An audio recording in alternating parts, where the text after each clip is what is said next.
Saviez-vous qu'en 2025, certains États américains voient le tourisme en provenance du Canada chuter de plus de 25%? Imaginez l'économie de votre ville s'effondrer sous vos yeux sans que personne ne l'ait vu venir. Les hôtels sont vides, les magasins sont fermés, les stations de ski et les terrains de golf qui dépendaient autrefois des touristes canadiens sont désormais des villes fantômes. Mais il ne s'agit pas d'une simple baisse habituelle du tourisme. C'est un changement discret mais massif dans les habitudes de voyage qui frappe durement les États à travers les États-Unis. Pourquoi? Et votre ville pourrait-elle être la prochaine? Restez avec nous pour découvrir quels États souffrent le plus et pourquoi cela pourrait tout changer. Numéro 10, le Texas. L'État de l'étoile solitaire fait face à un exode silencieux. Quand on pense au Texas, on imagine sans doute le soleil, les rodéos et d'immenses villes comme Houston, Dallas et San Antonio qui attirent des touristes du monde entier. Mais quelque chose a changé en 2025. Les voyageurs canadiens qui avaient l'habitude de se ruer vers l'État restent désormais chez eux et l'impact est tout simplement dévastateur.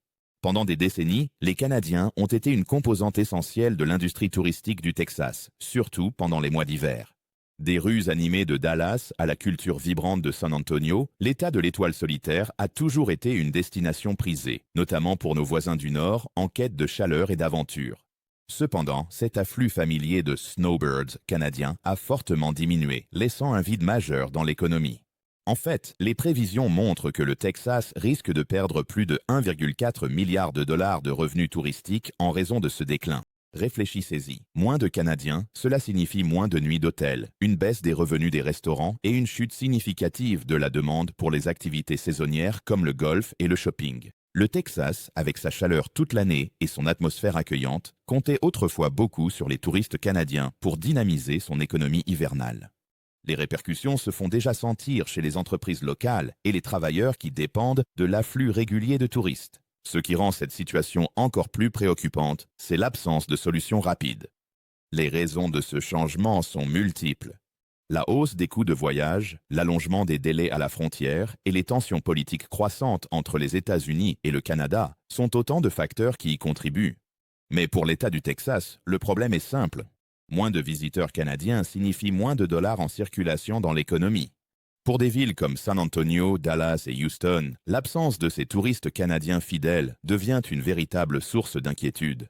Ce n'est pas qu'un simple ralentissement temporaire. Cela pourrait annoncer un changement à plus long terme qui obligerait l'État à chercher des solutions dans l'urgence. Numéro 9. Le Maine, la ville frontalière qui lutte pour survivre. Dans le Maine, ce ne sont pas seulement les côtes pittoresques et les cabanes à homards qui sont menacées. C'est le cœur même de son économie. Pendant des années, les touristes canadiens ont été la bouée de sauvetage de villes comme Bangor, Calais et Houlton. Mais aujourd'hui, ces visiteurs essentiels se font rares. En conséquence, les effets en cascade se propagent rapidement, plongeant les entreprises locales dans la panique.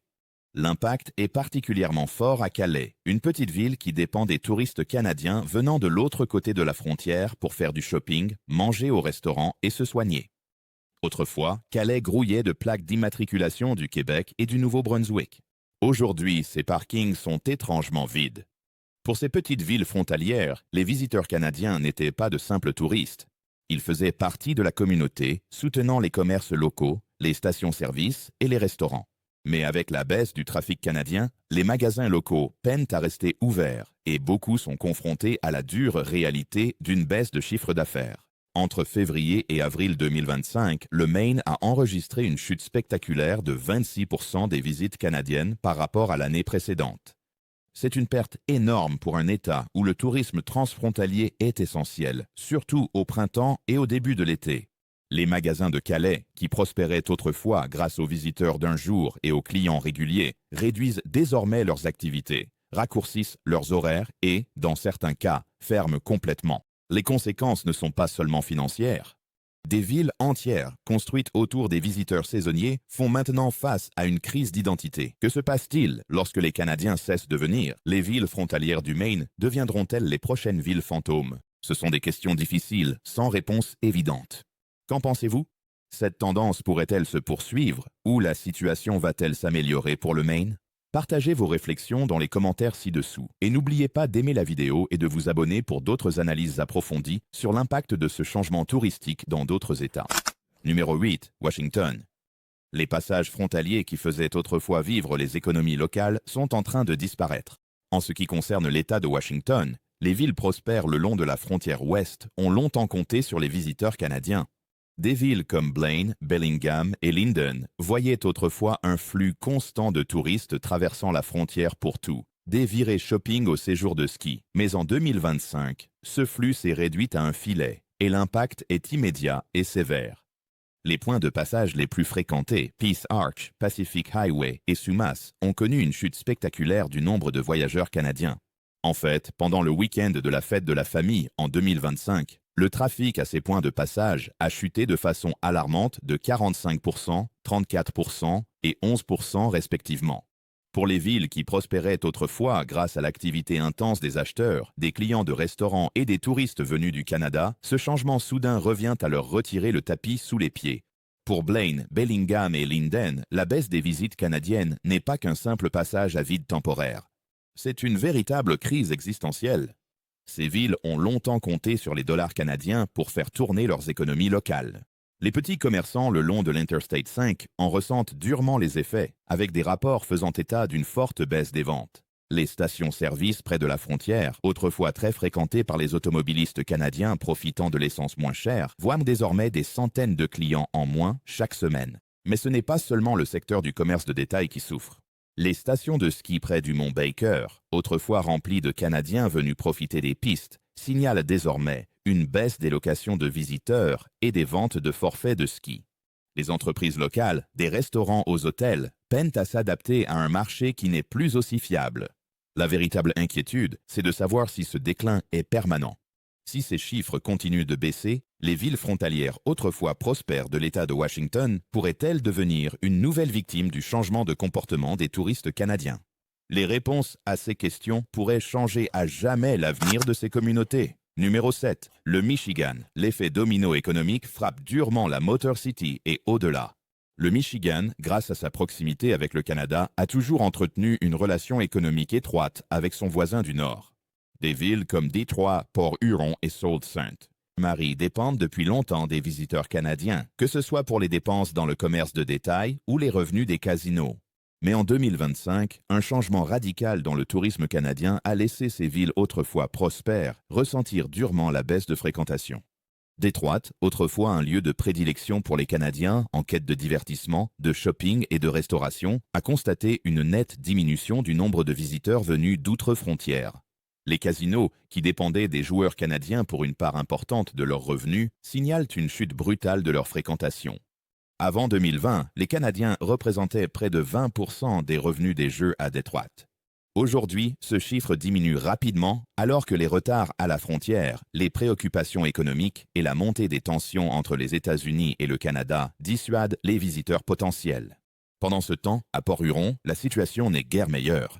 Les commerces locaux, autrefois animés par les acheteurs canadiens profitant de taux de change avantageux, voient désormais leur parking vide et leurs ventes en baisse. La ville, qui dépend du trafic transfrontalier, observe de moins en moins de plaques d'immatriculation de l'Ontario sur ses parkings et moins de clients dans ses magasins.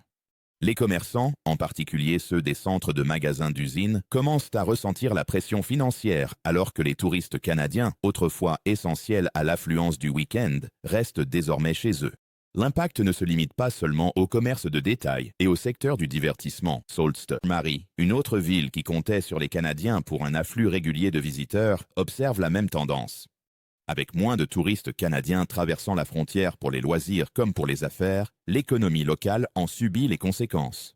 La question qui se pose maintenant est de savoir combien de temps le Michigan pourra compter sur les visiteurs canadiens et quelles mesures seront nécessaires pour traverser cette baisse du tourisme. Si cette tendance se poursuit, les villes frontalières du Michigan pourraient être confrontées à des changements économiques à long terme dont la reprise prendra des années.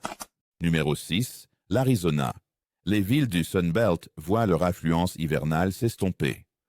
Les villes baignées de soleil de l'Arizona, comme Phoenix, Yuma et Tucson, sont depuis longtemps les destinations privilégiées des snowbirds canadiens fuyant la rigueur des hivers du Nord. Pendant des décennies, ces villes ont compté sur un afflux constant de touristes canadiens qui remplissaient les locations de condos, fréquentaient les parcours de golf et stimulaient l'économie locale. Mais en 2025, ce flux autrefois fiable de visiteurs s'est tari, laissant un vide perceptible dans l'industrie touristique de l'État. Ce changement est particulièrement visible à Yuma, où les Canadiens représentaient traditionnellement plus de 30% du tourisme hivernal. En 2025, cependant, l'État a enregistré une baisse de 22% du nombre de visiteurs canadiens pendant la haute saison. Le résultat? Les locations de condos, autrefois réservées un an à l'avance, restent désormais vides. Pour les propriétaires et les agences de location, ce déclin représente une perte financière énorme, à laquelle ils ne s'attendaient pas. Les parcours de golf, qui prospéraient grâce à l'afflux de snowbirds prêts à jouer, souffrent eux aussi. Avec moins de Canadiens sur les parcours, l'industrie du tourisme de golf connaît une forte baisse d'activité. Mais les problèmes ne se limitent pas seulement au secteur des loisirs. Tucson et Phoenix, deux destinations prisées par les Canadiens en quête de chaleur et de loisirs, constatent des répercussions dans toute l'économie locale. Les restaurants qui comptaient autrefois sur la clientèle canadienne pour remplir leurs tables pendant la basse saison signalent un ralentissement. Même les concessionnaires automobiles, un secteur clé de la région, constatent une baisse des achats de la part des Canadiens qui achètent habituellement des camping-cars, des voitures et des camions lors de leur long séjour. Les raisons de ce recul sont complexes, allant de la montée des tensions politiques à l'augmentation des coûts de voyage et au retard à la frontière. Quelle qu'en soit la cause, il est évident que l'économie de l'Arizona subit un choc structurel. Ce qui reste incertain, c'est le temps qu'il faudra à l'État pour s'adapter à cette nouvelle réalité et si les touristes canadiens reviendront un jour en aussi grand nombre qu'auparavant.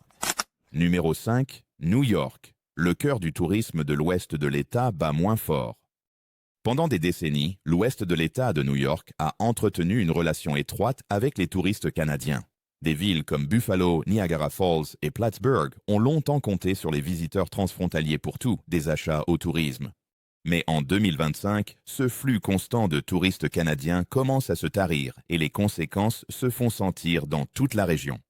À Buffalo, autrefois une destination animée pour les Canadiens à la recherche de bonnes affaires dans les magasins, les propriétaires de boutiques voient désormais des parkings vides et des centres commerciaux silencieux. Le Walden Galleria, l'un des plus grands centres commerciaux de la région, attirait autrefois des foules de visiteurs canadiens, surtout pendant les vacances et les escapades de fin de semaine. Mais aujourd'hui, avec moins de touristes canadiens franchissant la frontière, les commerces locaux constatent une baisse notable de leurs ventes et l'impact s'étend aux restaurants et lieux de divertissement voisins qui prospéraient autrefois grâce à l'affluence étrangère. À quelques minutes de route, les chutes du Niagara, une attraction touristique de renommée mondiale, ressentent également cette perte. Les touristes canadiens qui affluaient autrefois aux chutes pour des excursions d'une journée, des vacances en famille ou des virées shopping ne remplissent plus les hôtels et restaurants de la région. Le marché autrefois florissant du tourisme transfrontalier n'est plus que l'ombre de lui-même, laissant les entreprises locales peiner à compenser la perte de revenus. Peut-être plus inquiétant encore est le déclin observé à Plattsburgh, une petite ville de l'État de New York qui s'était autrefois présentée comme l'aéroport américain de Montréal. Les Canadiens représentaient plus de 50% du trafic aérien, mais aujourd'hui, de nombreux sièges restent inoccupés. La chute du nombre de vols et du tourisme a été drastique, et beaucoup se demandent combien de temps l'économie de la région pourra tenir sans l'afflux régulier de voyageurs canadiens. Alors que l'ouest de l'État de New York fait face à ces baisses brutales du tourisme, la question demeure. Combien de temps ces villes pourront-elles survivre sans leurs visiteurs les plus fidèles? Numéro 4. Le Nevada. Vegas. Les casinos et les complexes hôteliers ressentent le froid. Le Nevada, capitale du divertissement aux États-Unis, a toujours été une destination de choix pour les touristes internationaux, avec Las Vegas en son centre. Parmi les visiteurs les plus fidèles figuraient les Canadiens, qui représentaient près de 10% du tourisme international de la ville.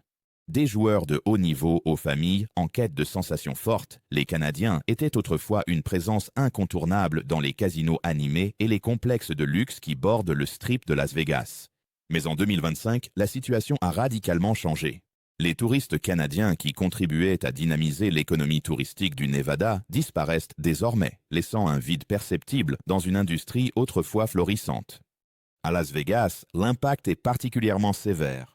Les hôtels et complexes qui accueillaient autrefois de nombreux visiteurs canadiens enregistrent maintenant des taux d'occupation plus faibles. Les salles de casino, piliers de l'économie touristique du Nevada, sont plus calmes qu'elles ne l'ont été depuis des années. Là où les joueurs canadiens représentaient autrefois une part importante de l'activité, aujourd'hui, ces visages familiers se font de plus en plus rares. Les régions de Reno et Laughlin, qui comptaient sur les visiteurs canadiens pendant la basse saison, traversent des périodes encore plus difficiles, avec des parcs de camping-cars et des locations saisonnières laissés vacants. Avant 2020, les Canadiens étaient un pilier du tourisme au Nevada. Ils ne se contentaient pas de courts séjours. Ils étaient des clients réguliers, venant souvent plusieurs fois par an, et ils dépensaient beaucoup. Shopping de luxe, billets de spectacle et gastronomie raffinée. Les Canadiens étaient réputés pour leurs habitudes de dépenses élevées. Mais aujourd'hui, avec l'augmentation des délais à la frontière, la hausse des coûts de voyage et les tensions politiques croissantes, de nombreux Canadiens préfèrent simplement rester chez eux, et les répercussions se font sentir dans tout l'État. Avec un tourisme intérieur en difficulté à cause de l'inflation et d'une réduction des dépenses, l'absence des visiteurs canadiens est un coup dur. Les complexes hôteliers, les restaurants et les lieux de divertissement s'efforcent de trouver de nouveaux clients pour combler ce manque. Pour Las Vegas, la question n'est pas seulement de savoir comment attirer de nouveaux visiteurs, mais aussi de savoir si la ville pourra un jour se remettre complètement de la disparition de l'un de ses marchés internationaux les plus importants. Numéro 3, la Californie, le segment premium du tourisme en déclin. La Californie a longtemps été un aimant pour les touristes canadiens, les attirant toute l'année avec ses plages ensoleillées, ses régions viticoles de renommée mondiale et ses attractions emblématiques comme Disneyland. Pour les Canadiens, la Californie représentait l'ultime escapade. Shopping de luxe à Los Angeles, circuits œnologiques dans la Napa Valley et vacances en famille à San Diego.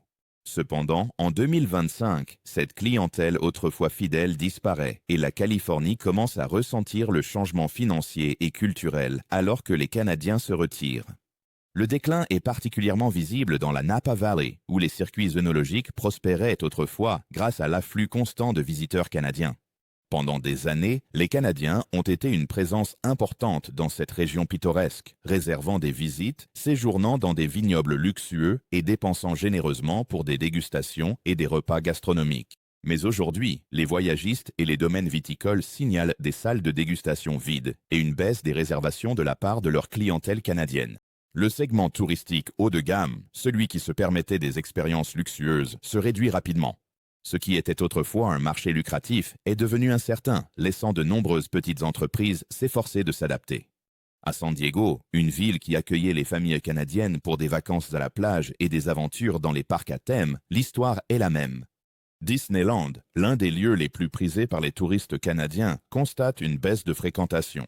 Les familles qui passaient traditionnellement une semaine dans les parcs, achetant des produits dérivés et réservant des repas avec les personnages, choisissent désormais de rester chez elles ou de privilégier des destinations plus proches. Le tourisme haut de gamme dont la Californie a dépendu si longtemps vacille, et l'industrie du voyage autrefois florissante dans des villes comme Los Angeles et Santa Barbara fait face à la réalité d'une base de visiteurs réduite. Les raisons de ce déclin soudain sont complexes. Les difficultés monétaires, les tensions politiques et la hausse des coûts de voyage jouent tous un rôle, mais le résultat final est clair. L'économie touristique de la Californie, qui prospérait autrefois grâce à la clientèle canadienne, est désormais confrontée à un changement majeur. La question demeure, l'État peut-il s'adapter ou fait-il face à un déclin permanent dans l'un de ses marchés les plus lucratifs? Numéro 2. La Floride. La plus grande onde de choc frappe l'État du Soleil. En matière de tourisme canadien, aucun État des États-Unis n'a été plus dépendant de ses voisins du Nord que la Floride. Des parcs à thème d'Orlando aux plages de Naples et de Fort Lauderdale, les Canadiens affluent en Floride depuis des décennies, surtout pendant les mois d'hiver. Les snowbirds, ces Canadiens qui migrent vers le sud pendant la saison froide, ont historiquement constitué la colonne vertébrale de l'économie floridienne, injectant chaque année des milliards de dollars dans l'État. Mais en 2025, ce flux régulier de visiteurs a pratiquement disparu et les conséquences sont en train de transformer complètement les économies côtières. La Floride s'est longtemps enorgueillie d'être la première destination américaine pour les touristes canadiens, avec plus de 4 milliards de dollars de dépenses annuelles provenant du Canada. Des villes comme Orlando et Sarasota dépendaient particulièrement de ces visiteurs, qui dépensaient non seulement pour l'hébergement, mais aussi pour la restauration, le shopping et les activités de loisirs. Cependant, avec une baisse de 25% des arrivées canadiennes par rapport au niveau d'avant la pandémie, le marché touristique de la Floride fait face à sa plus grande crise depuis des décennies. L'absence des snowbirds, qui remplissaient autrefois les condos et les parcs de camping-cars dans des régions comme Naples et Fort Lauderdale, a laissé de nombreuses locations de vacances inoccupées, tandis que les terrains de golf et les plages autrefois bondées de visiteurs canadiens sont étrangement silencieux. Ce n'est pas seulement la ruée hivernale qui est touchée. Les familles qui voyageaient habituellement en Floride pour des vacances à Disney ou pendant les congés de printemps restent également à l'écart. Les parcs à thème comme Disney World constatent une baisse notable du nombre de visiteurs canadiens et les chambres d'hôtel qui se remplissaient autrefois rapidement restent désormais inoccupées. Ce changement est bien plus qu'une simple baisse temporaire. Il s'agit d'une transformation fondamentale du modèle touristique de la Floride. La forte dépendance de l'État envers les touristes canadiens l'a rendu vulnérable. Et à mesure que les répercussions économiques continuent de se faire sentir, la Floride pourrait être contrainte de repenser entièrement sa stratégie pour attirer les visiteurs internationaux. La question est de savoir si l'état du soleil peut rebondir ou s'il s'agit d'un signal d'alarme annonçant un changement permanent dans le paysage touristique de la Floride. Numéro 1. L'Illinois. Un double coup dur. De Chicago à Galena, les visiteurs canadiens ont disparu. L'Illinois a longtemps compté sur un flux constant de touristes canadiens, avec Chicago au cœur de l'industrie touristique de l'État. En tant que grand carrefour international, la ville des vents a attiré les Canadiens aussi bien pour les affaires que pour les loisirs, que ce soit pour des conférences, du shopping sur Michigan Avenue ou pour profiter d'expériences culturelles de classe mondiale dans les musées et théâtres renommés de la ville. Cependant, en 2025, le secteur touristique de Chicago ressent durement la baisse brutale du nombre de visiteurs canadiens, et les effets se font sentir dans tout l'État. Au centre-ville de Chicago, les hôtels qui affichaient autrefois complets pendant les hautes saisons signalent désormais des chambres vides. Les institutions culturelles comme l'Art Institute of Chicago et le théâtre The Second City accueillent des foules nettement moins nombreuses, avec beaucoup moins de Canadiens franchissant leurs portes. Ces lieux, qui comptaient traditionnellement sur les visiteurs internationaux pour remplir leurs salles et augmenter leurs revenus, doivent désormais faire face à la réalité d'une fréquentation en baisse et de revenus diminués. Mais il n'y a pas que la grande ville qui ressent l'impact. Galena, une charmante petite ville réputée pour ses sites historiques et ses boutiques pittoresques, voit moins de touristes canadiens traverser la frontière pour des escapades de fin de semaine. Les commerçants qui dépendaient des acheteurs canadiens, en particulier dans les boutiques de luxe et les centres commerciaux d'usines, peinent à s'en sortir. Les visages autrefois familiers venus de l'Ontario et du Québec ne remplissent plus les rues, obligeant les commerces locaux à s'adapter à la perte d'un marché fiable. Même dans les zones plus rurales, où les Canadiens étaient attirés par les parcs d'État et les attractions naturelles pendant les mois les plus chauds, le nombre de visiteurs diminue. L'afflux autrefois florissant de touristes qui appréciaient les lacs, les sentiers de randonnée et les réserves naturelles de l'Illinois commence à s'estomper, accentuant encore la pression sur l'économie de l'État. Alors que l'Illinois doit faire face à une baisse du tourisme canadien, l'État se retrouve confronté à une question difficile. Pourra-t-il surmonter la perte des visiteurs venus du Nord, ou les répercussions continueront-elles d'affecter à la fois les grands centres urbains et les petites communautés rurales ? Comme nous l'avons vu, le changement de cap du tourisme canadien bouleverse l'ensemble des économies à travers les États-Unis. Mais qu'en pensez-vous ?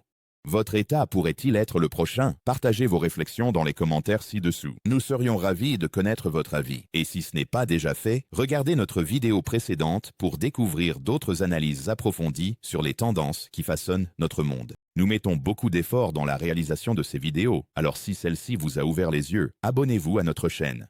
Un simple clic, mais cela compte énormément pour nous.